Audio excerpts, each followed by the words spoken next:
Be a part of the best pro wrestling podcast today by supporting the Going In Raw Patreon. You can enjoy access to the live taping of the show, exclusive merchandise, and patron-only episodes, and so much more. Support Going In Raw today. Click the link in the description. This is Charlotte, and you're watching Going In Raw. That sounds terrible. What's up? This is the most must-see WWE superstar of all time and his lovely, gorgeous wife, Marie. and you are going in SmackDown Live. Who needs Raw? What's up? It's your girl, Sasha Banks, the legit boss, and you are watching Going In Raw. Oh, baby, I like it Raw. Oh, baby, I like it Raw. And you are tuned in to Going In Raw right now.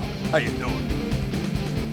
Hey, Brendo, Steve here. And Larson. And welcome to Going In Raw, the only pro wrestling podcast you need to be listening to right here at youtube.com/Steve and Larson. Also available wherever fine podcasts are, including the iTunes, Stitcher Radio, Podbean, Google Play, iHeartRadio, and of course at SoundCloud at soundcloud.com/Steve and Larson.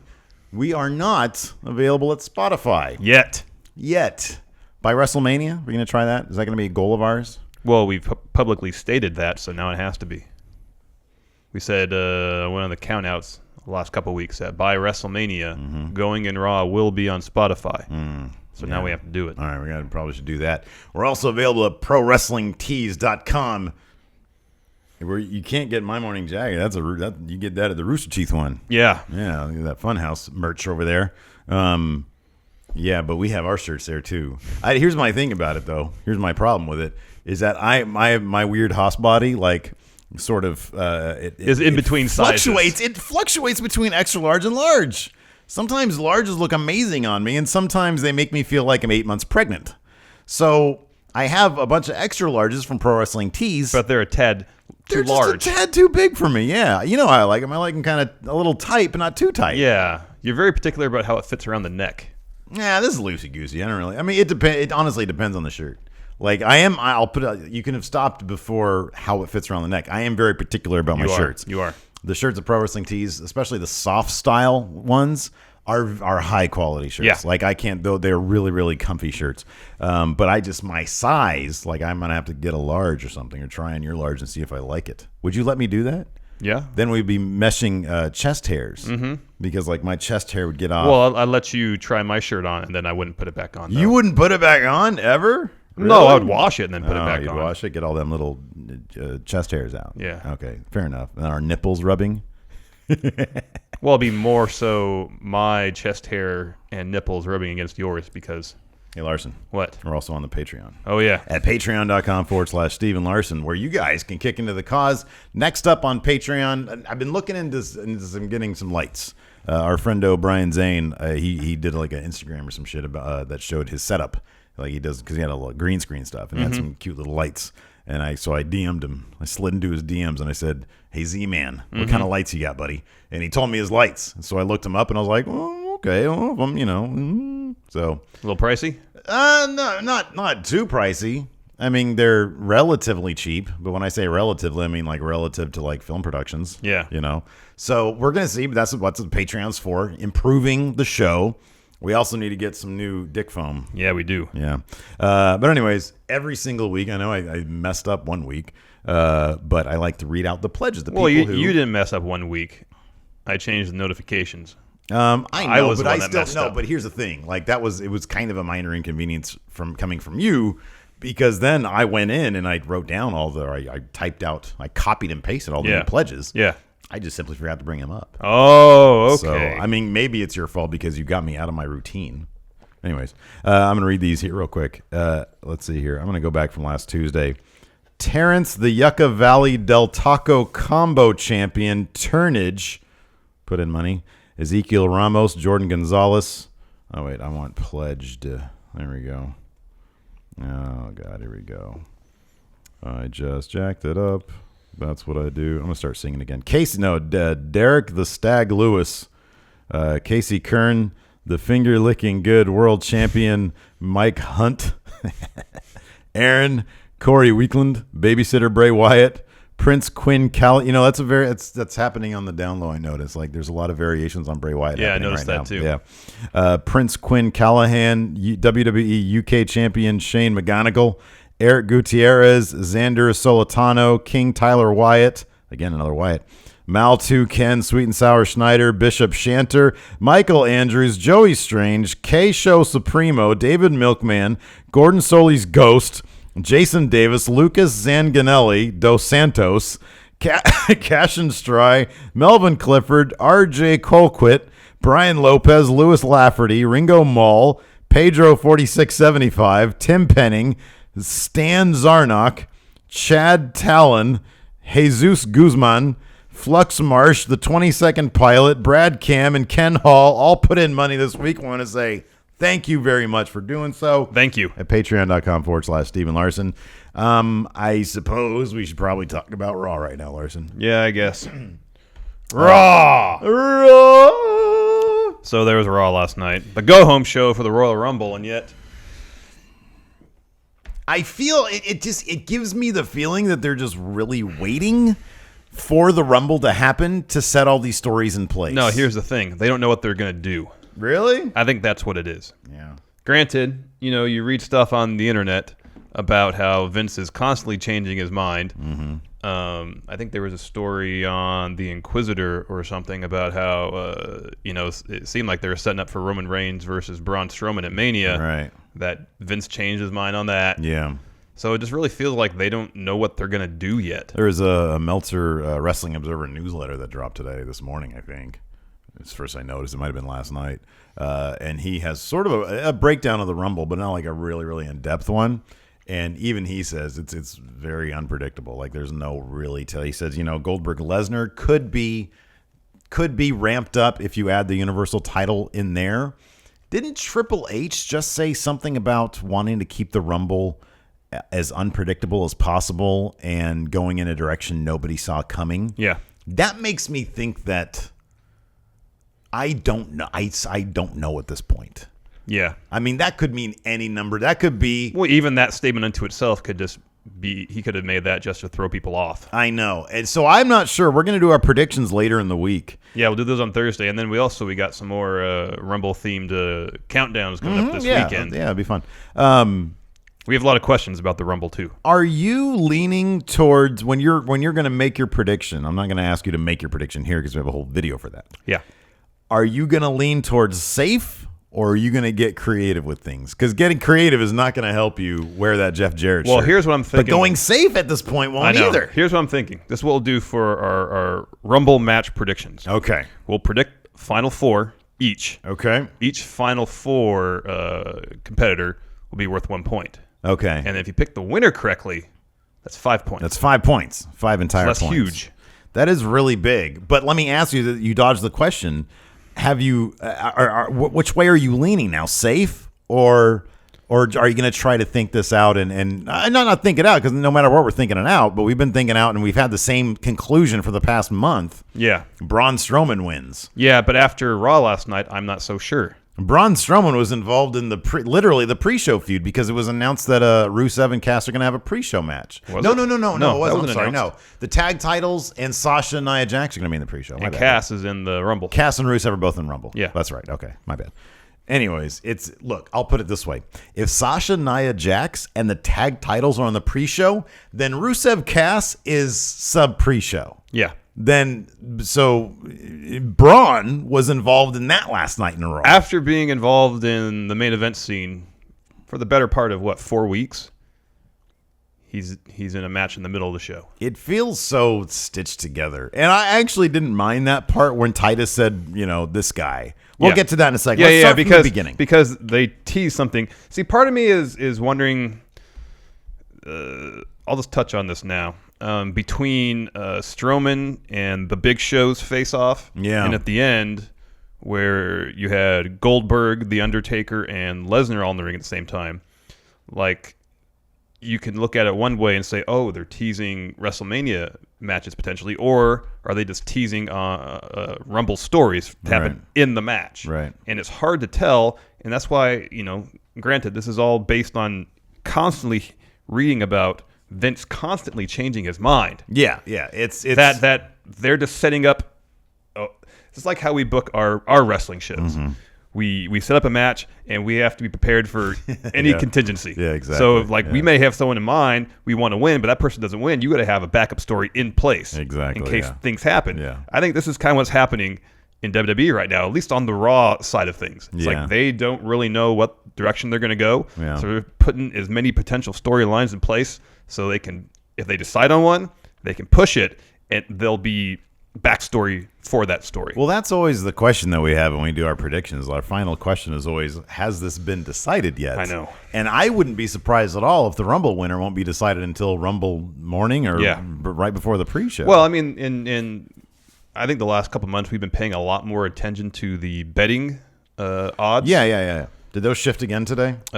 They did in terms, I don't know if they did today or late yesterday, but only in terms of, at least what I read, in terms of who will have the most eliminations. Oh, okay. Strowman still tops that. Yeah, I could see that being the case.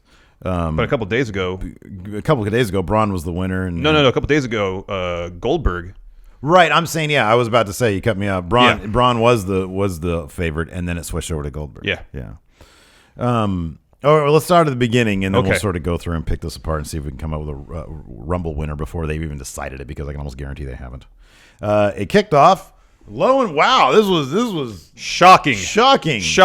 Kicked off with the Roman Reigns promo. He comes down, that stupid shark cage is in the middle of the ring. Kevin Owens and Jericho comes out, and they just discuss what we've already heard I know. a million times I had an already. idea this morning. Okay. And I don't know if it'd be feasible, but I think it'd be interesting. Yeah. What if instead of having Owens Reigns for the Universal title, they had a triple threat match, Owens, Reigns, and Jericho, but say Reigns pins Jericho, he gets the U.S. belt. Reigns pins Owens, he gets the Universal belt. So whoever eats the pin is the loser, and if they have a belt, loses that belt to the person who pins them. You talking about at Mania? No, Setting at that Rumble. up at the Rumble. At Okay. Rumble. Okay, just announced at the Rumble. No. Like, have that be the match at the Rumble instead of what we're getting. Oh, you're saying you're right now you're fantasy booking. I thought you Yes. said this could happen. No, okay. No. All right. No, I like that. I like that It'd because be it's a more creative. interesting take on what we're getting. Yeah. And they can also use that match if they're going to go with a Jericho-Owens feud down the line, set that up there. Yeah. But just the way they're approaching this whole Reigns-Jericho-Owens feud is so uninspiring. Yeah, I know. It's like you said, they're just trading over the same ground week after week. It really is. And there's so much. I mean, look, I think Owens and Jericho as a duo are very entertaining, but it's like I want story progression too. Like, I can't get the same. It's not a sitcom. I don't want the same old jokes every single week. Well, then also they set up Reigns, so literally it takes two people to beat him. And Literally. even then, like they can barely get the job done. And I was thinking again this morning about how in the Attitude Era, their top faces didn't win all the time. Right. Stone Cold won the belt, but he also lost it a lot. He lost it a lot. He yeah. lost a lot of matches. Yeah. It didn't hurt his push. And it traded hands on Raw a lot. Yeah. And added dimension to his character. It was always a constant struggle to keep it. Yeah. Like he just didn't come sauntering out with it. Like he came out with a purpose. He was rigorously defending that belt. So anyways, that set up the it wasn't even the main event. It was the and it was rematch, kind though. of like the most half-assed rematch challenge. Oh, I know. But it set up a rematch for the U.S. title, Chris Jericho versus Roman Reigns later in the night. So we were going to see that. We all knew that was going to go down. Then next we had a decent match between Cesaro and Luke Gallows. Yeah. Is there any chance these tag titles are going to change hands in the pre-show? I don't know. There's a part of me that thinks that they're going for Cesaro Sheamus at Mania. There's a part of me that thinks that. But I think also they have to understand they're pretty over. I know. Like, why would they do that if they're I know, over? but also, why would they split up the Wyatt family already when what they had going was really good? Yeah, I know. I don't know. It feels like they're just every year about November or December, like, okay, we got to start booking the Mania, and that's their focus. And then the Raw after Mania is like, all right, let's hit the reset button. Let's spend 6 or 7 months just doing things, stuff. Yeah. And then stuff. we'll restart the road to WrestleMania instead of building stories over I know. over long periods of time. This was interesting. So it was backstage again. Who went over in that Cesaro Luke Gallows? Wasn't that like Gallows did? Gallows did. Okay. And there's a not a stipulation, but their title match during the Rumble pre-show. There's going to be 2 referees. Oh, that's cool. Yeah, That's different. I don't know why are they putting that on the. I mean, I get it. I don't know either. Like the pre-show, they're kind of considering part of the bigger show. No, I know, but guess. still, I mean, it's Well, the Rumble's what, like an hour? yeah. Yeah, the Rumble's Generally an hour. You're gonna have like. Well, here's another thing to consider. There's still SmackDown matches Yeah, I know. that need to be booked for the main card because right now the only SmackDown match on the main card is for the WWE title. I'm assuming that we're gonna get the women's championship match. I would think so. Assume. We had Mick Foley backstage on the phone with Steph, and then Sami Zayn comes in, and they're from all the reports we read, they're making him be goofier as punishment for some tweet he sent out during the UK tournament. And so he sort of really goofily. Well, he went to Foley. he asked Foley, "Is like, how should I announce my participation in the Rumble?" He said, "Do I need to fill out some paperwork?" And I'm thinking to myself, "You did this last year. Like you literally showed up at the Rumble and were fighting like you were there. How would you not know that?" Yeah, and then Foley is about to say, "Well, you're Sami Zayn. You're in. It's fine." Yeah. And then Steph interrupted him. Yeah. And said, "No, Sami has to earn his spot. He has to have a match with Seth Rollins." This is the one thing that I was kind of okay with. Not the way they were treating Sami Zayn or how that went about, but I kind of like the. I thought this could have been the main event. Seth Rollins. Oh, that was a versus great Sami match. Zayn. It was a really, really good match. Great match, an actual match with stakes. Yeah, with stakes involved. They weren't sure who was going to win. And then finally, we got at least a tease of Triple H. His Yeah. music. I mean, look, I honestly figured I'm not gonna say I was over the show, but I was kind of like, man, they're just going the rounds right here. And if they were punishing Sami Zayn, I kind of figured that he was going to lose that match. Yeah. But then once the music kicked in, I was like, oh, okay, that's cool. Everybody wins then. Seth Rollins out of the Rumble at this point. Yeah. Thanks to him eating the loss. So yeah, basically Stephanie told Foley to go to Seth Rollins and say, hey, look, it's basically this match is for your Rumble spot. Yes. And so like you said, it was a really, really, really good match. Yeah, it was fantastic. Here's the thing I didn't like about this, though. Okay. Because we were all expecting Triple H to interfere in the Rumble and eliminate Seth. Right. Essentially. And I guess they do this so you're not getting that expected outcome for Rollins. Right. But why can't Triple H just kind of like walk to the top of the ramp? Yeah. Or something. Yeah.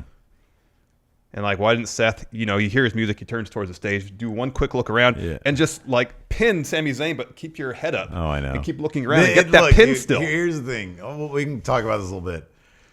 There's plenty of silliness. One of the silliest things in pro wrestling is the Titantron video package distraction leading to a loss.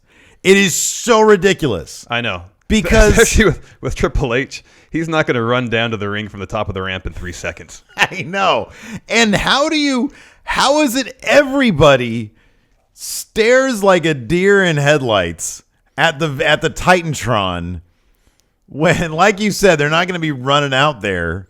It's like, look, oh shit, what's going to happen? But I still have this very important match going on right now. Like, these are professionals in their universe. These are professionals who have laser focus, and yet you're going to stand there and look at somebody's Titantron. And I believe when Seth was talking to Mick Foley backstage, which was great because it started to touch on our conversation about who controls that stuff. And he started talking about the production. I don't know who got the production. And I'm like, no, go down that route. Yeah. Have Seth go to the truck and say, where's the guy? No, I mean, I'm talking about because he's not at the Gorilla. I know. I'm talking about the one before that when they're backstage when Foley breaks okay. breaks All the right. news to Okay. him. I was talking about that. Where Seth was like, he's been saying this the whole time. The road to, or the way to get the Triple H is to win the Universal title again.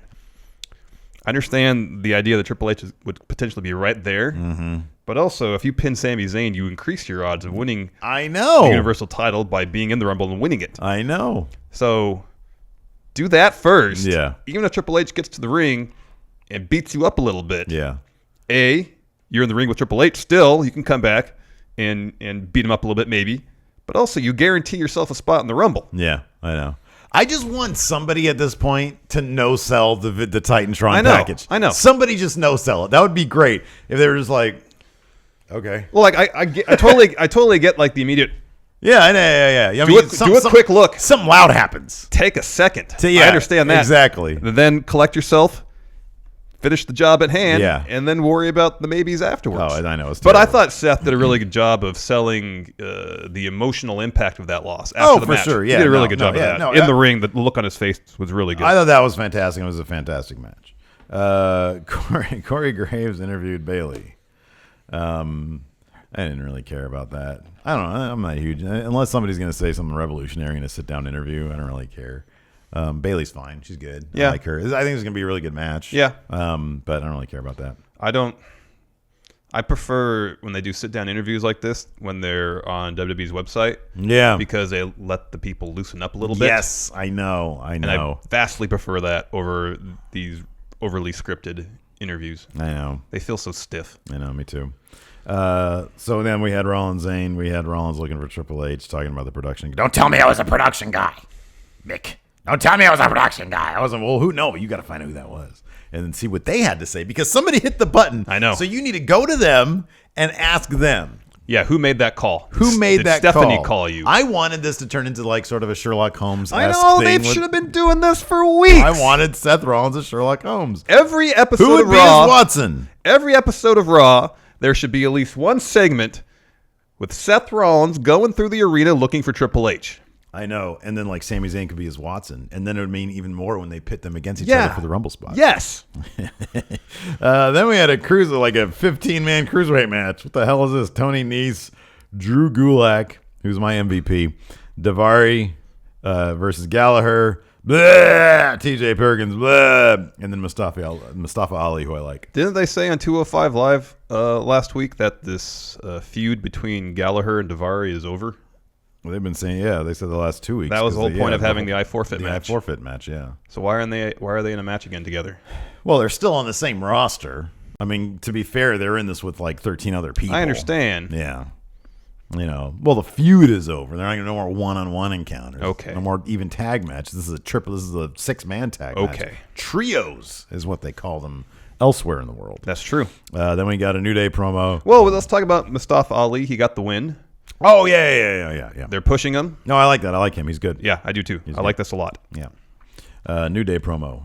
They came out and they got interrupted by Enzo and Cass. Yes, that's right. How like all these people that I love and I'm totally tuned out. Like I love Rusev. Rusev was the bright spot of this. I know. Well, again, during the New Day's promo, weren't they upset that Titus O'Neil kept interrupting them? Yeah. And then Enzo and Cass interrupts them, and they seem totally fine with it. Well, they're cool. They're good guys, so they're fine with them. I think they're just upset with Titus himself. I wouldn't be upset if Titus interrupted us right now. You can be part of the Going in Raw crew. Oh yeah, that'd be a lot of fun. That'd be great. Yeah, Titus brand all over the place. Rusev was great. Yeah, him and Mahal and Lana come out. I love that Lana. They have successfully brought Lana back around to the person that people really love, and I like that. And that was not easy. I mean, they didn't really do anything except for keep her. I'm not gonna say quiet, but they didn't involve her in any goofy, stupid storylines. They kept her and Rusev as a team. Yes, I like that.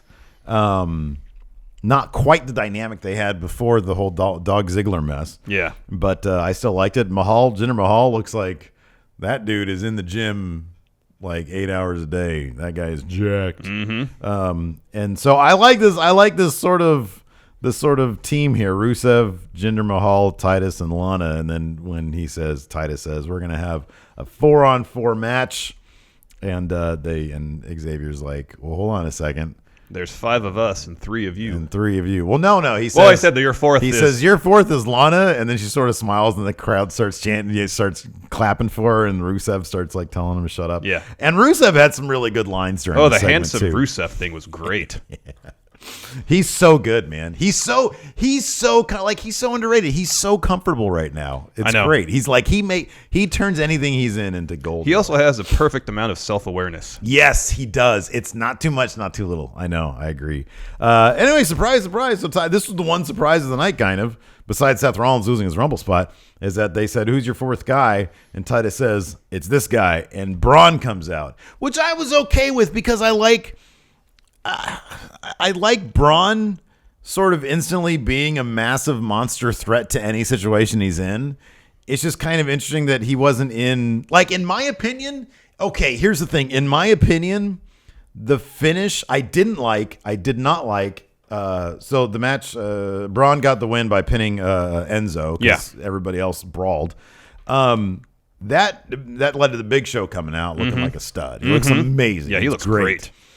I don't like Braun backing down. I don't either. I can't stand that. That's twice in the last 2 or 3 weeks he's done that. He backed down to Lesnar. It's a huge mark out moment if he stands up to Lesnar. It's a big mark, and I get that they don't want to make him a face, but he shouldn't be the cowardly heel. He shouldn't be the guy. He shouldn't be the opportunist. He's the mindless. He's the Frankenstein's monster. He's brainless. He just fights and he eats. Well, that's Lesnar's thing. He eats. But I thought if they had properly booked Braun the last 2 weeks instead of doing the I get bitched out thing, he could have been standing in the ring at the end of Raw with Taker, Lesnar, and Goldberg, because you have the future, the past, and the present and past represented. Yeah. Because Braun's the future, Lesnar's kind of the present, and then you got the two old guys who are still relevant. I thought that would have been perfect because any of those guys could win the Rumble, like legitimately, and a lot of them are the odds on, or have heavy odds for them. Yeah. So I thought that was, as much as I was like okay with Braun sort of adding his star power to this whole New Day, Enzo, Cass, Rusev thing, I kind of would have preferred for him to be the big fourth monster because he's supposed to be the monster of the future. I know. And then when Show comes out to confront Strowman, then I think instantly, oh, okay, well, that's what we're getting next. Braun versus Big Show. Really, we're getting that next. I know. That's going to be at what is it, Fastlane? What's the next with the one after between Mania and now? I think it's Fastlane. Yeah. I don't like that. I don't need Braun. I don't need that. That makes me think that Braun's totally not winning the Rumble now. Now that I think about it. I know. It's I'm going to say it's going to be hard to go against betting odds. So once Thursday, whenever we're doing our predictions on Thursday, but usually the final odds aren't released till Friday. Oh no, I know. But and we've seen huge swings between Thursday and Friday. Big time, yeah.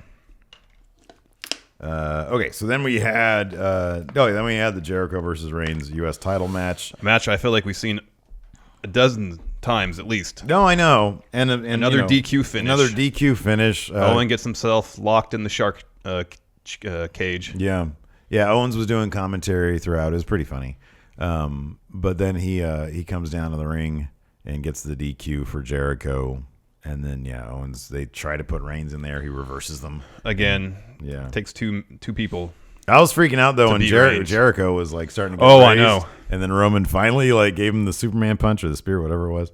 I was like, ooh, don't go too far up there. You better get moving on that. I know. Then we had let's see here. Owens. After the match, Charlie is her name, right? Yes. Interviewed Owens and told him that Mick Foley has made the Universal title match at the Royal Rumble a no DQ match. Yeah. And of course, this incensed Kevin Owens. Yeah. So. Yeah, I don't know. I don't know what that's going to add. Me neither. I mean, I don't know. I'm starting to think that that Owens isn't going to lose that belt. I don't know. I got to give more thought to that. I don't know what they're going to do with the Roman Reigns. I have no idea. I know. It just feels like they don't know what they're going to do. It feels like on an hour-to-hour basis they have no idea what they're doing with Roman Reigns.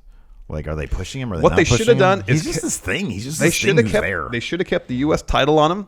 Still have him do the program with Braun. Mm-hmm. That's perfect for Braun. Yeah. The upper mid-card title because he's really progressing. Yeah. He's not quite ready for a Universal title run. Yeah.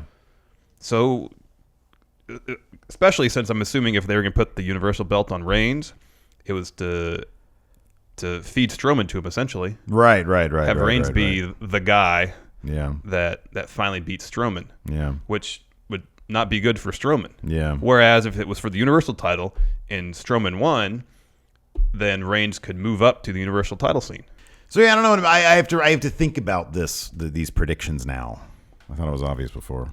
I know. They made it seem like they had a plan. I mean, and they still could. Roman Reigns was standing strong at the end. Usually, what does that mean? Usually, it means he's going to lose, but it's Roman Reigns. He's the anomaly.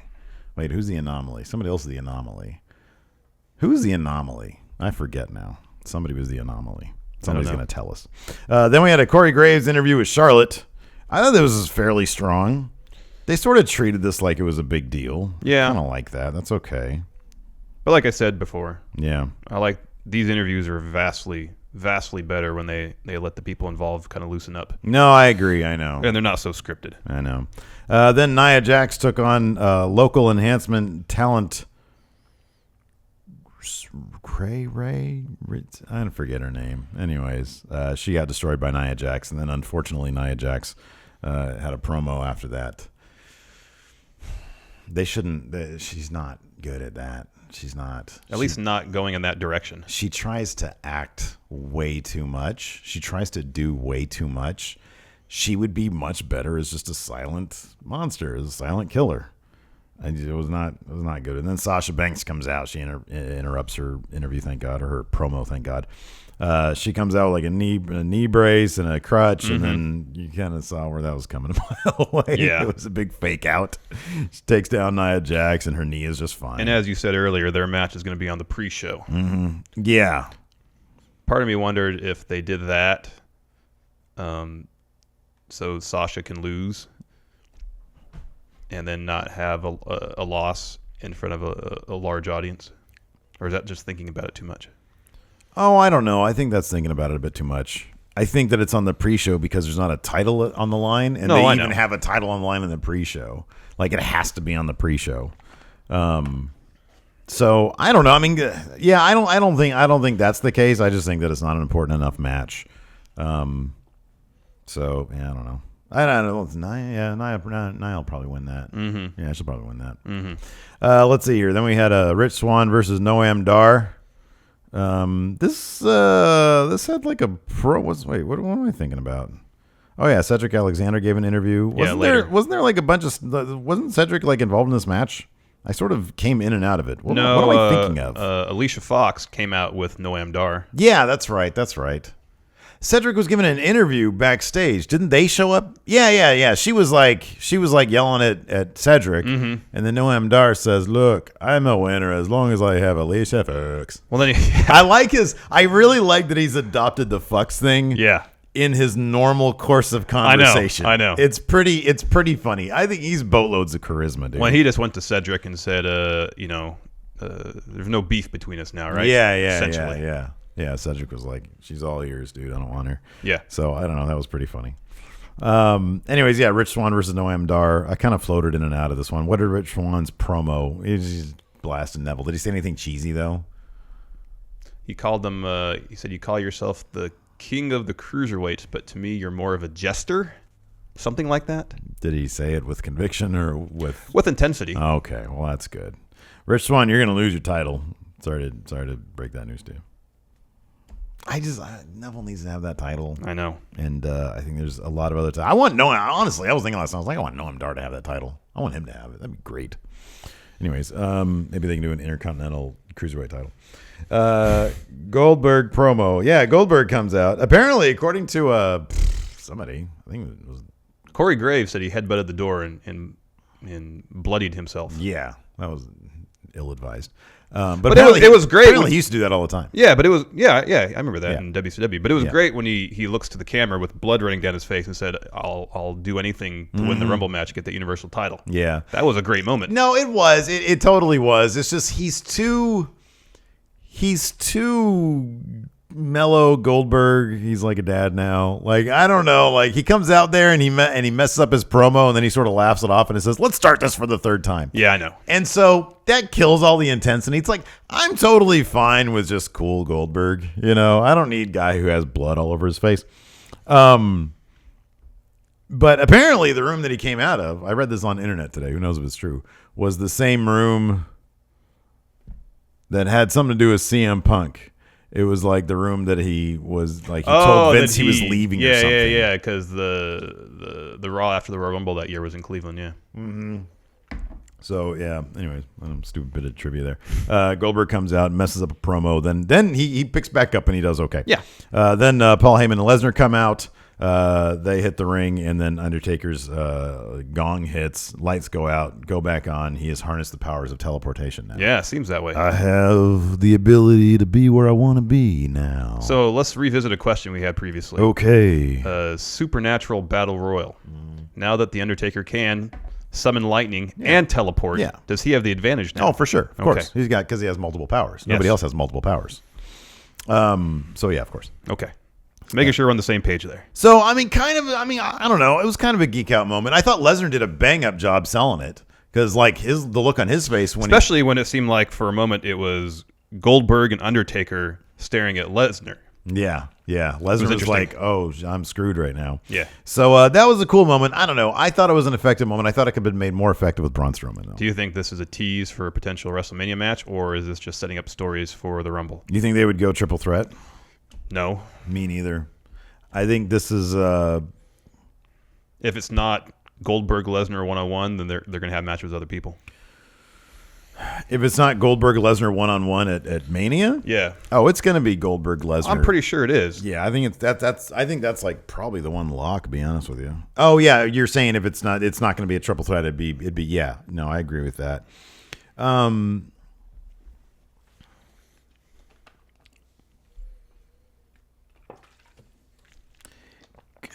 Goldberg is the odds-on favorite to win. Based on the last released betting odds, yeah. Which sounds like what they're looking at. I think it was Goldberg, Strowman, and Samoa Joe were the top three, I think. Yeah, I think you're right about that. I don't know if in that order, but those were the top three. Yeah, I don't know. We'll talk about it extensively on the predictions episode. Let's get into questions. Yeah, after we watch SmackDown tonight, hopefully. Nothing's fairly obvious right now. No, it seemed that way just last week. I know. And then I know. Based on I mean, it's a great way to elevate the Universal title if Goldberg and Lesnar are fighting over the Universal title. Oh yeah. And then Lesnar, I get like a short program with Lesnar and Owens, I guess. If Owens does win at the Rumble, that would make sense. You don't want Lesnar just taking the title off of Reigns like that. Yeah. So it'd have to be Lesnar taking it off of Owens real quick. Him being the Universal title going into Mania. That's a quick. It's a lot of stuff going on. I know, and I don't know how they would set that up. And how are they going to have Goldberg? They're going to have Goldberg's not going to beat Lesnar at Mania, right? That's not going to happen. I would think it'd have to be. Yeah, I don't know. You think Lesnar cares about wins losses? I don't think he does. I don't think he does either. I think the WWE probably does. I think WWE is far more invested in his character than he probably is. Yeah. Let's get into questions. Yeah. All right. Haven Elric. First off, I want to say I loved you guys on 10 for the win. Thank you I very much. lost a lot of time. I should have been studying to those videos. I'm sorry about that. What are your thoughts on Shelton Benjamin being a surprise entrance in the Rumble? I think he said he's still a ways off. He's still a ways off. He had surgery in September or October. Something like that, yeah. On his shoulder. Yeah. And I think that's a several month yeah. rehab and recuperation. So yeah, he's like last I saw on Twitter wasn't that long ago. He said that he still has a ways to go. Yeah. So I would really doubt it. I would love it. I would just really doubt it's going to happen. Yeah. Go ahead. Colin, is it just a given that Sami Zayn is going to be entrant number one at this point with WWE still playing that angle that they hate him? If so, who do you think will be entrant number 2 to kick off the Rumble against Zayn? Yeah, I wouldn't be surprised if Sami is number 1. I wouldn't be surprised if he was number 1, and I wouldn't be surprised if Braun was number 2 and just eliminated a million people from there. What do you think the odds are that Sami will be involved in Braun's elimination?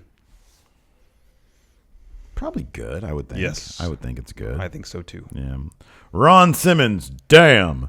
Is Seth Rollins losing his Rumble spot a punishment for name-dropping Omega? Not a chance. Nope. No. Chris Kimmel. Now that Seth Rollins is out of the Royal Rumble because he got distracted by Triple H's music and lost against Sami Zayn, it seems like Seth Rollins is finally looking for Triple H. And I was just wondering, should I assume that we're going to have an encounter with each other at the Royal Rumble on Sunday?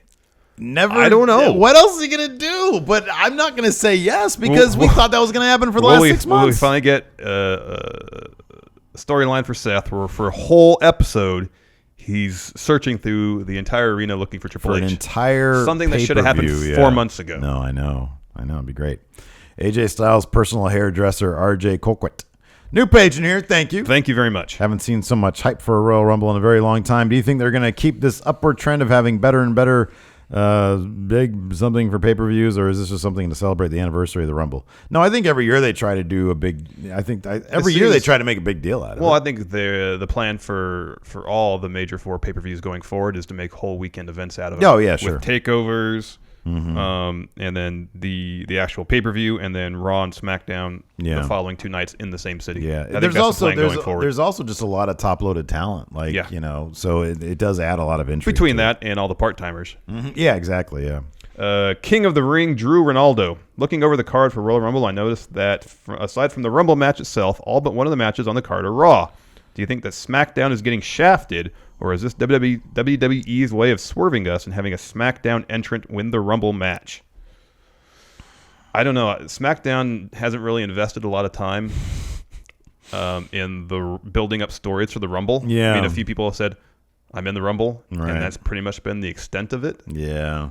I suspect with the Orton-Harper match tonight on SmackDown, that will potentially feed into their storyline heading into the Rumble. But I don't think. Yeah, I think they might have a story sort of mid-Rumble match, but I don't think. There's not going to be a none match. of those 3 guys are going to win the match. No, I mean, I think. Look, I think AJ Cena is a huge match. Yes. And they're probably going to have Becky versus Alexa Bliss. I would think. At the Rumble. Yeah. Maybe. Yeah. No, I would think on the You main would think card. they would, right? Yeah. But really, no one from SmackDown that's entered the Rumble is really a viable contender to win it. Yeah, I know. That's on the current roster. Now, if Samoa Joe comes out, wins it, and then shows up on SmackDown the Tuesday after. Yeah, then there you go. That'd be great. That's a big deal. Yeah, which I think is it's a possibility. Above titles, Alex C. What are your favorite Rumble interactions ever? His is The Rock staring down a bloodied, psychotic Stone Cold in 2001. One of my favorites is like one of the very few times you've seen Stone Cold act scared. And that's when he was like eliminating everybody. Yeah. And it's probably 97.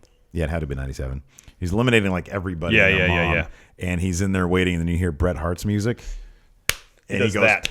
I know. Like that. I know. It was fantastic. That's the same Rumble where he looked at his yeah, watch. exactly. Yeah. That was a great. That was great. It's definitely Stone Cold moment there. Undertaker. James Rodriguez. I like reading the headings for for each, the notes, yeah. Yeah. Which would you prefer to see at WrestleMania? Goldberg, Brock, and Undertaker, Finn in singles matches, or Undertaker, Brock, Goldberg in a triple threat match for the legacy of the streak? Legacy. I'd rather see Undertaker, Finn, Goldberg, Brock. Yeah. That's what I'd rather see. Me too.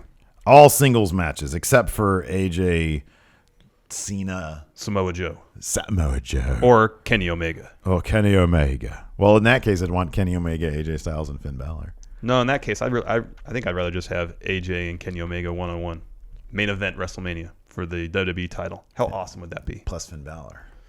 Are you kidding? The 3 leaders of the Bullet Club? I understand from a story perspective. And then that a makes run in sense. from Adam Cole, baby. I understand that makes sense story-wise, but I think in terms of the quality of the match, I want a one-on-one match. Oh, man. Triple threat. Because those 2 guys would do anything, basically, to put on the greatest match ever. You think Finn wouldn't?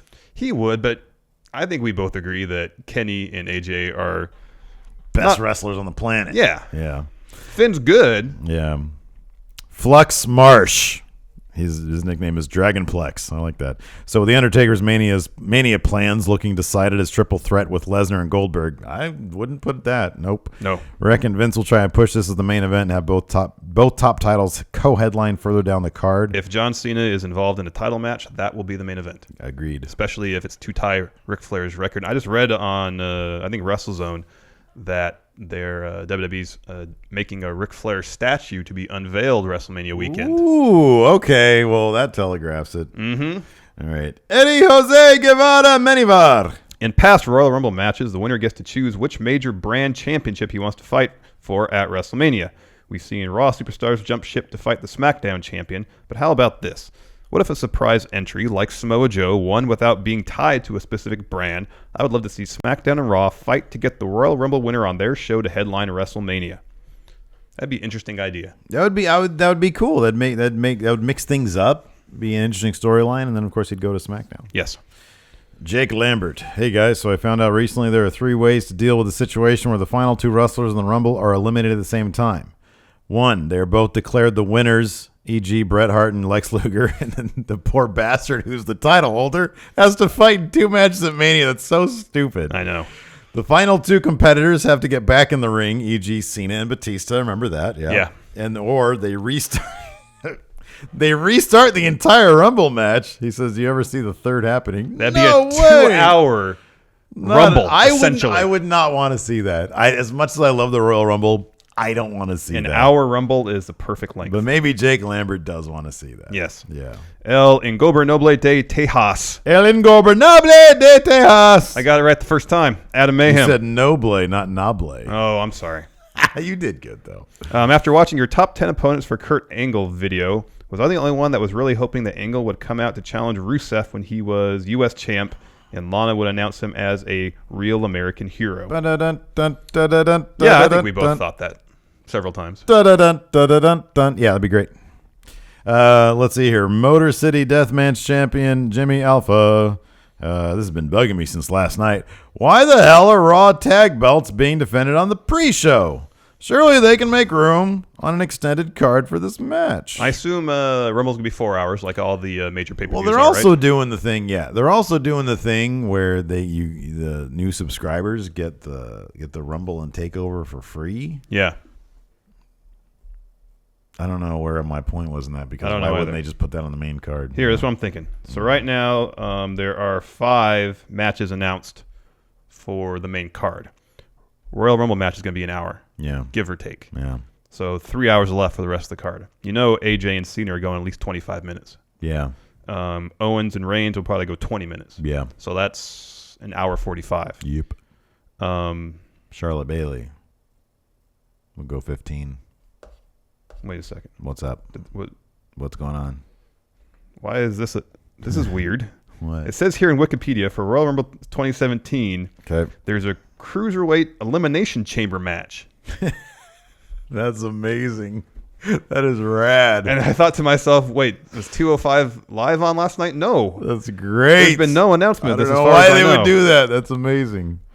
Okay. An elimination chain. It takes a long time to set up that damn thing, I think. I know, especially during the Royal Rumble. That doesn't make a lick of sense. Doesn't make any sense. Anyways, what I was going to say is maybe there's just not time. Yeah, I think you're probably right about that. Now I need to get to the bottom of this. All right, I'll continue. Ken Hall, new patron here. Thank you, Ken. Thank you very much. If you believe in the Lance Storm theory that nearly 2 decades of the McMahons playing heels is part of what sours the audience on Roman or any company chosen one, how would you permanently turn Stephanie face for good? What would be the comeuppance that would believably change the on-screen character's outlook to pro face?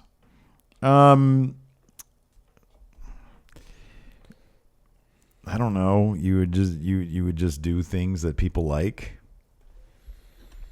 I mean, that's how I look at Shane McMahon. He doesn't like look at Shane McMahon. You say things that the crowd likes. Yeah. It's pretty easy to be face. You just say, "Hey, what's going on, Sacramento? Tonight we're going to have not Roman Reigns." Talk some shit about things that fans are. I don't know if McMahon's being heels for so long has much of a role in Roman not getting over. I think people these days don't like wrestlers forced on them, and that's what it feels like. If they'd given Roman a chance to get over organically, no one would be booing him now. Nobody likes a guy who can't fight. Honestly, dude, it's not. I don't even think it's a matter of the crowd turned on Roman because they know that the WWE wants Roman to win. They want him. It's more a matter of, because not everybody in the crowd reads the internet. I know. It's more a matter of, here's this guy who doesn't seem to have to really put up a fight to get anything he needs. There's no struggle there, so I can't relate to him. There's that too. There's no struggle there. When it literally takes 2 people to beat him. Yeah. And even then, just barely. Yeah. When there's no struggle to get a prize, people aren't going to appreciate that. And when was the year that he... The one time they gave him an actual struggle, he was starting to get over. I know, exactly. When he showed some backbone. Like, people want a guy to be kind of a badass. They want a guy, everybody, all the adults these days, they grew up idolizing Stone Cold because He, flipped the middle finger to his boss, and he didn't have a problem punching anybody, good or bad, that got in his way. That's what they want to see because that's cool, know. And Roman doesn't do that. No. So I think that's probably more why. Jordan Shafiat. Is it just me, or is Raw suffering from an overall pacing issue? Not just pacing their 3 hours every week, but the arcs of various storylines. I'm still totally invested in this Emelina thing, but I worry they may have missed the moment. And how long can Triple H no-show before we're over it? Yeah, we reached that point like 2 months ago. Yes, we did. Because around 2 months ago is when they started booking the same thing every week. Yeah, and they have pacing issues both in terms of the pace of the show and the pace of the storylines. Like on SmackDown, I could think of one instance specifically where a feud overstayed its welcome, and it was the Miz Dolph one. Right. Or when Dolph won the belt at No Mercy, that should have been it. Yeah. It felt like, the Miz next SmackDown get his rematch, and then that's it, done. Yeah. That felt like the perfect point to end that feud. Yeah. But then it dragged on for another month or something like that. Right, exactly. King Tyler White, first-time patron here. Thank you, King. How do you guys think WWE can improve Raw in the weeks leading to WrestleMania? So between the Rumble and Mania. A plan, vision. Yeah. A story with like ups and downs and a beginning, middle, and an end. I know. Sir Eddie, Sami Zayn versus Rollins was awesome. It was nice to see something fresh. We agree. Yes. What is the best non-storyline match you've seen? Sir Eddie really liked the title versus title match between CM Punk and Daniel Bryan on Raw in 2011. No, I agree with that. I like that a lot too. Geez, I don't know, man. It's kind of hard. It's all just a big mash of stuff. Yeah, that happens. So I don't know. I mean, while Rollins and Zayn weren't in a program per se, it was still involved in the overall story arcs of Raw. Yeah, which I assume this Daniel Bryan CM Punk match was as well. I don't remember. That's a good answer. Yeah, there you go. Perfect. WWE low-level writer. Vince is putting you guys in charge of giving a new finisher to a wrestler of your choosing. What do you choose, and what finisher do you give them? Apollo Crews. Okay. What is his finisher now? This is where he stands there and he does a flip, right? No, he does the power bomb, the sit-down power bomb. Oh, I don't like sit-down power bombs. Move. Make it a real power bomb. Yeah. Yeah. That'd be cool, because I bet he could probably make a really good-looking power bomb. I would change the Dirty Deeds. I'm not a fan of the double. You remember what the Dirty Deeds used to be? Yeah, I would change it back to what it used to be. I wonder why he had to stop doing that. I mean, you're just dropping a person on their head. I'm sure it's not the safest move. Yeah, exactly. Let's see here. Joshua, the Dynamic Knight Martinez. Hey, friendo. So yesterday I got an email saying that he won 4 tickets to Raw. Nice. Congratulations. Question. Do you agree or disagree with me when I say CM Punk was one of the best heels of this generation? Absolutely. I would say of all time. Yeah. Absolutely. One of the top heels ever. Yeah. Jason the Cabbie. Fantasy warfare just got real is the phrase they drilled into our heads during Survivor Series. But let's say it did, quote, get real, and now you find yourselves in a D&D style world. What class would you 2 and 4 more superstars be? And what would be the quest? Man, I don't know anything about Dungeons and Dragons. I full disclosure, I was a fucking nerd. I still am a fucking nerd. There is a line of nerddom this guy never crossed, and its name was tabletop RPGs, Dungeons and Dragons, whatever those are. Same here. I never crossed that realm. I think we kind of know the basics of I hate fantasy shit, dude. I do too. I hate fantasy. But we know the basic, like player classes in fantasy RPGs. Yeah. You have your mage, your medic, your warrior, your elf, archer, your melee guy, like your big man guy. Yes. Yes. Which one are you going to be? You're a woman. Wasn't there like a woman? Like, no, maybe not. I guess not. Like in those fantasy RPGs, who was like the princess lady? Was she usually a class? No, typically no clue, there's various player classes. Oh, and then you get to choose who you are. Yes. Oh, you get like you're an elf, but then you get like many variations of elf, right? You can customize your character. Yes. Shit, I don't know, man. What would you be?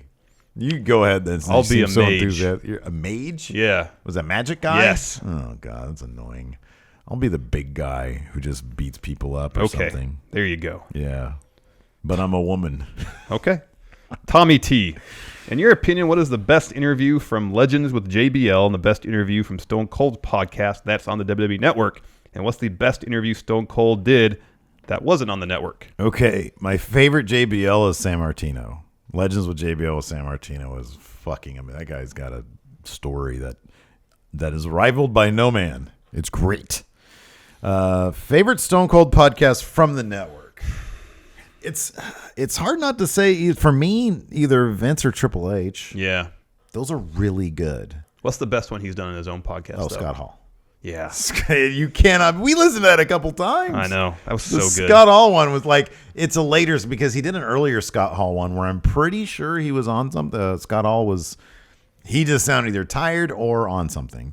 But then when he got sober and lucid, he gave one that was it's so good. That one, and then the Kevin Nash Uberfax one. Oh, I know. That's less an interview and just two friends goofing off for an hour. And it's great. The Raven one's really good.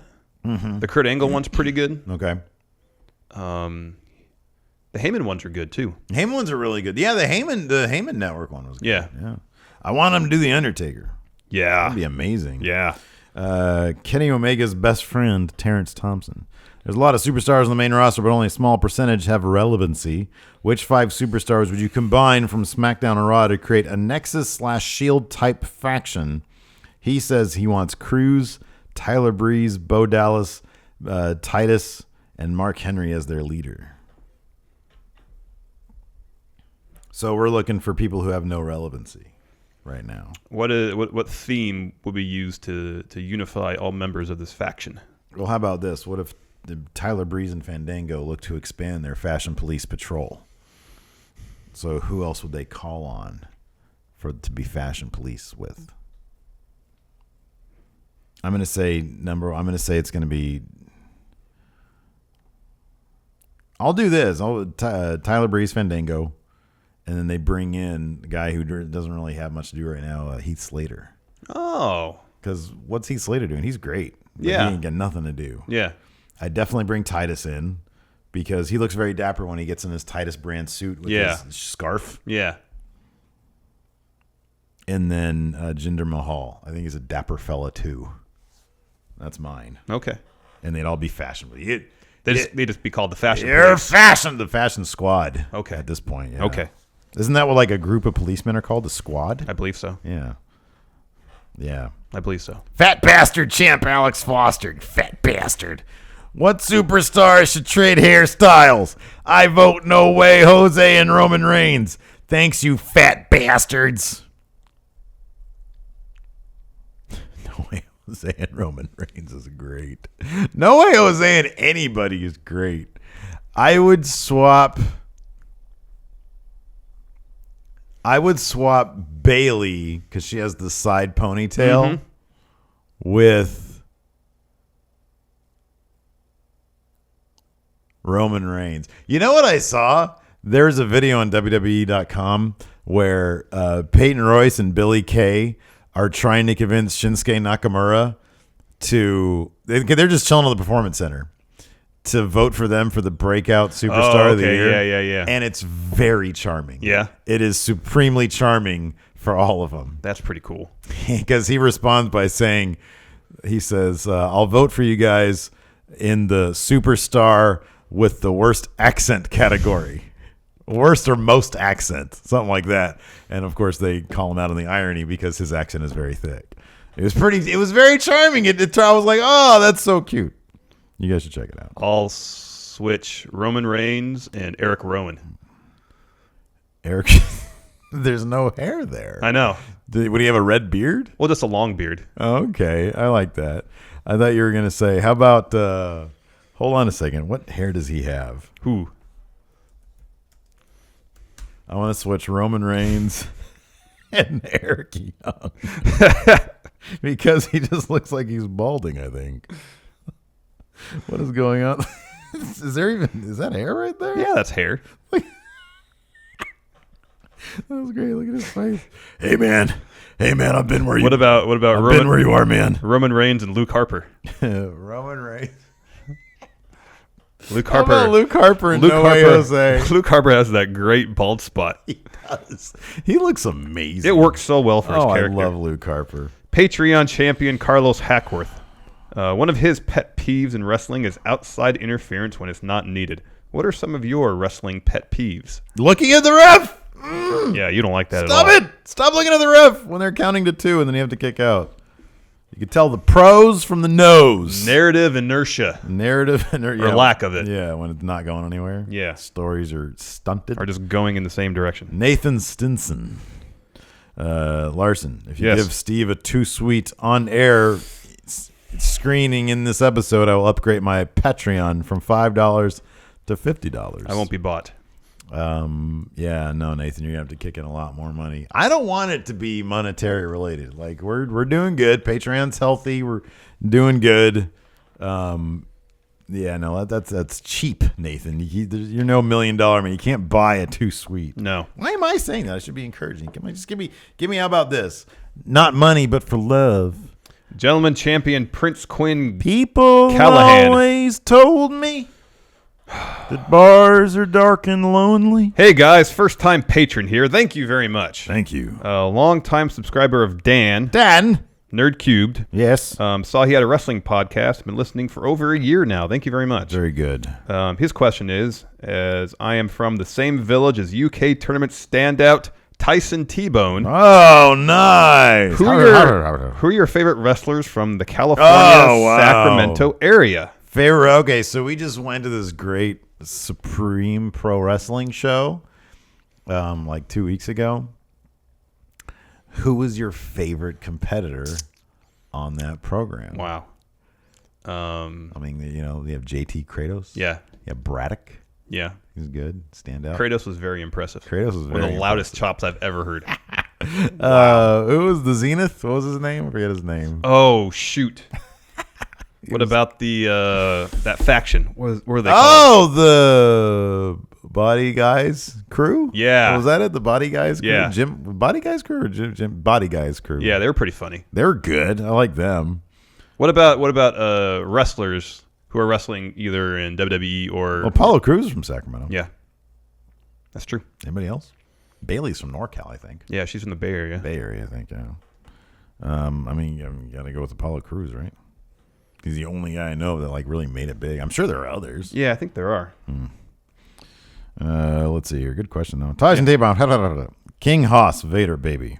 So Vince McMahon hires you to do a cooking show on the WWE Network. What superstar or superstars did you bring out as your guest, and what would your first dish be? Keep up the good work. Well, I think for you it makes sense for it to be meatloaf. Yeah, it'd be of course be Meatloaf, and I'd bring out the honorary Going in Raw Meatloaf champion from the WWE, Braun. I think Braun would appreciate a good meatloaf. Yeah, I think he would too. Probably. I'd make some chili. Yeah. I just made some chili this weekend. It was really good. Who'd be there with you?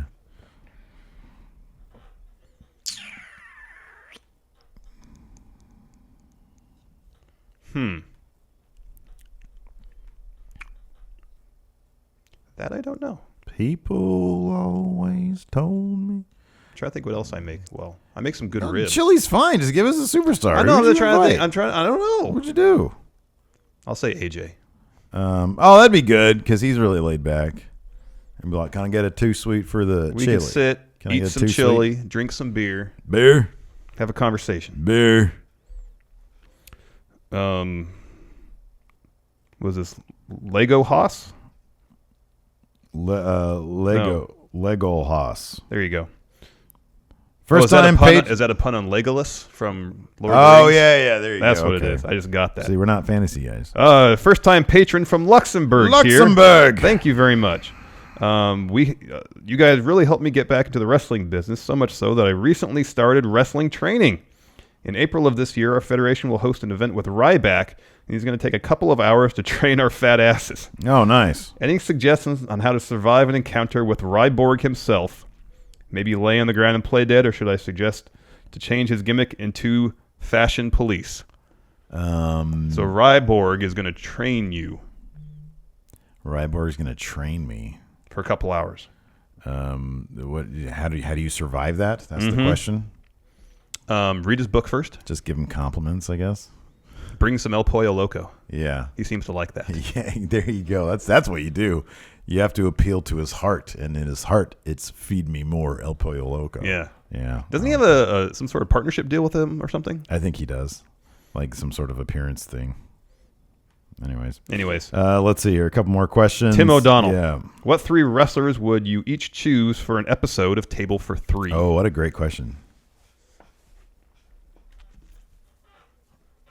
Who do you want to see on Table for 3? Magnum TA. Okay. Arn Anderson. Okay.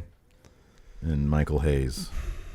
No, I want Arn Anderson, Sid, and Vader. Yeah, you want just I the whole think- episode to be about that one incident. Yeah, with the kind of. scissors.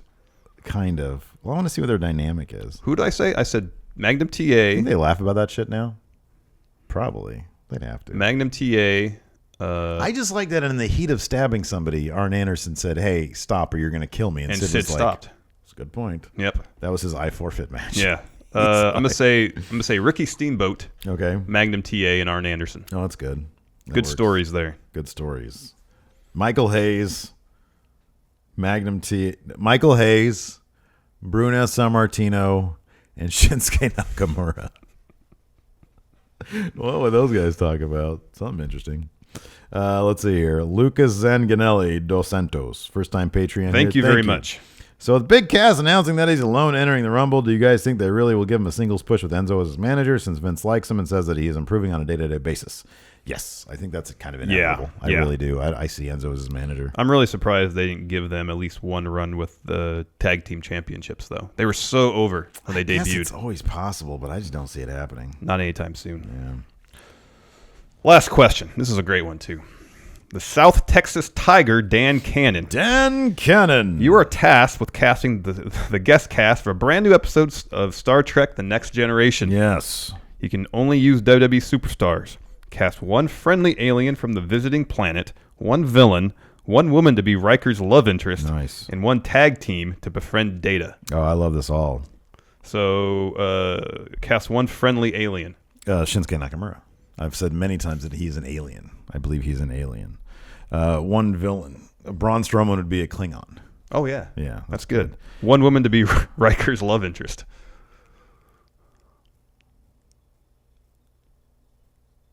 I always like that episode. It was like early in Next Generation when they went to that planet where women were the dominant gender or whatever. Yeah.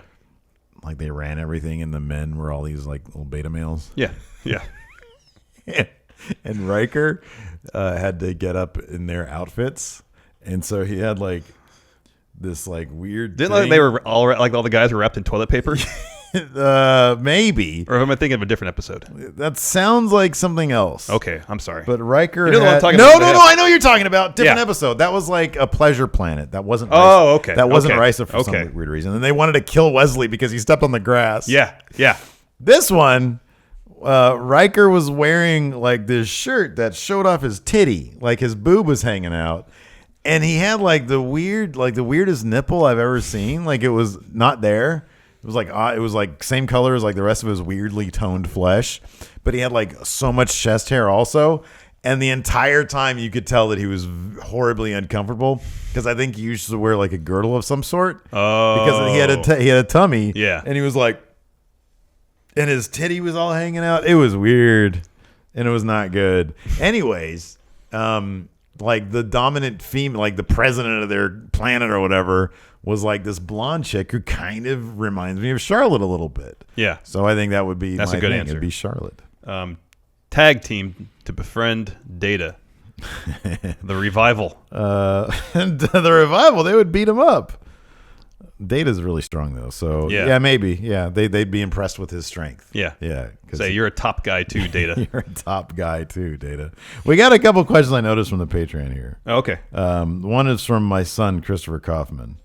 And he said, seeing Jericho get Superman punched off the shark cage reminded me of just how awesomely ridiculous wrestling can be at times, which made me love wrestling even more. What other utterly ridiculous moments in wrestling made you love the sport even more after seeing it? What ridiculous moments? Oh, Stone Cold with the beer truck. Yeah, that's what I was. That's what I was thinking as well. A lot of WCW in their later days when you had just had to sit back and laugh, like Scott Steiner. That was kind of, for me, was like, it was a little bit of Scott Steiner, because he would come out and cut these promos that were obviously not approved by anybody, and he would say like horrible things, like horribly funny things, but like, you know, like you can tell that he wanted to just have sex with every single one of them. You know, Diamond Dell, DDP. I banged your wife in the locker room, and it's like, you're supposed to be having a feud with Flair right now. You know? Yeah. Like, show her what it's like to be with a real man. And, you know, he just saying the most inappropriate things. So that was good. And here's a question. This is from Nicole 9-Volt Lee. We haven't got, she tweeted this at me, and I was like, oh, send it to the Patreon. Yeah. We used to answer this question ad nauseum. How did we meet? And it's a funny question because when we were doing like the gaming podcast thing, that was like, we get that question like 10 times every single time because nobody really knew what to ask us. Yeah. Because like, we're not gaming experts, but we had a podcast about gaming. Yeah. And so I was like, nobody's asked us that recently. We met in high school. We met in high school. But we really didn't get to be close friends till junior college. I don't really remember actually noticing you for the first time, which sounds like an awful thing. It does sound like an awful thing. But I'm being honest, I don't remember that. I could see, like, you were kind of, you know, you kept to yourself a little bit. Yeah. I've always been loud. Yeah. So I could see why you would notice me before I noticed you. I'm typically more introverted, yes. Yeah. I'm loud. And so it's not surprising. But then I remember specifically when we began our bond, I know exactly the moment. Yeah, me too. It was an astronomy class. Yep. Because I had astronomy class, you had astronomy. It was one of those big, giant classes. Yes. And so I remember I had astronomy class, but the first like 2 weeks I would go with Jenny French because we had that class, but then she dropped out.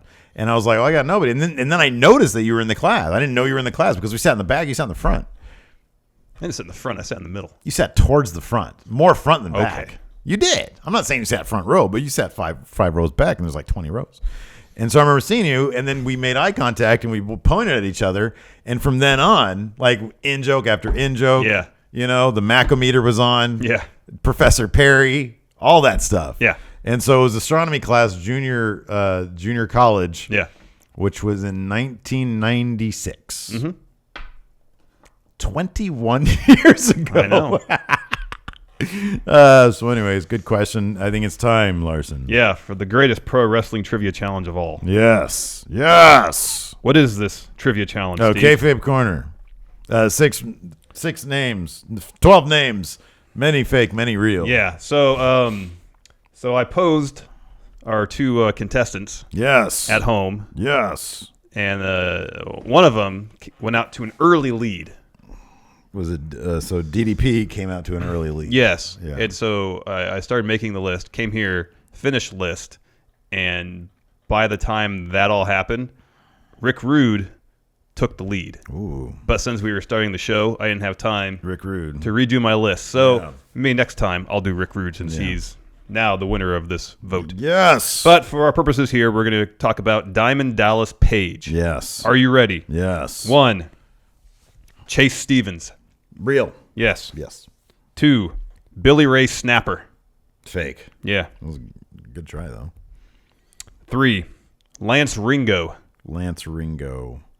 No, fake. Real. Okay. 4, Ricky Monroe. That sounds real. Say real. Yeah. Okay. 5, Meteora Maximo.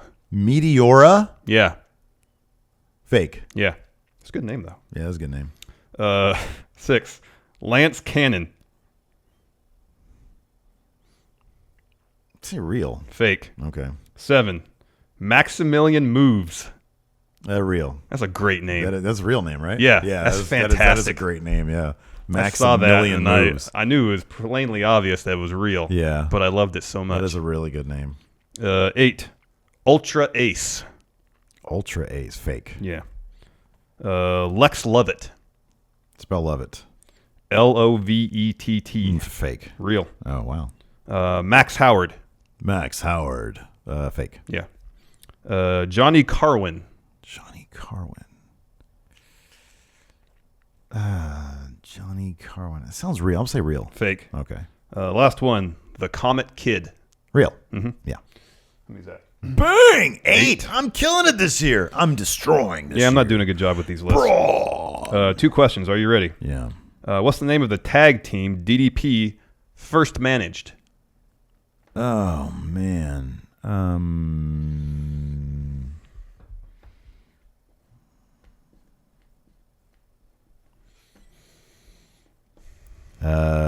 The Real Midnight Express. Bad Company. Oh, nice. 2. Who did DDP face in his first professional wrestling match?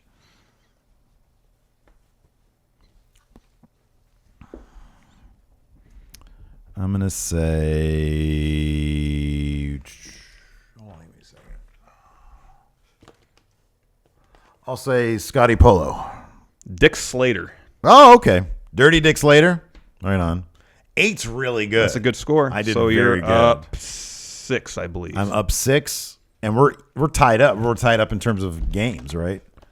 Nice. I'm off to a slow start. Man, bad start for you. Yep. Plenty of year left, though. Lots of year left. Anyways, that's it for now. You patrons, stay tuned. We're going to do a bonus episode. Until next time, we'll talk to you guys later. Bye.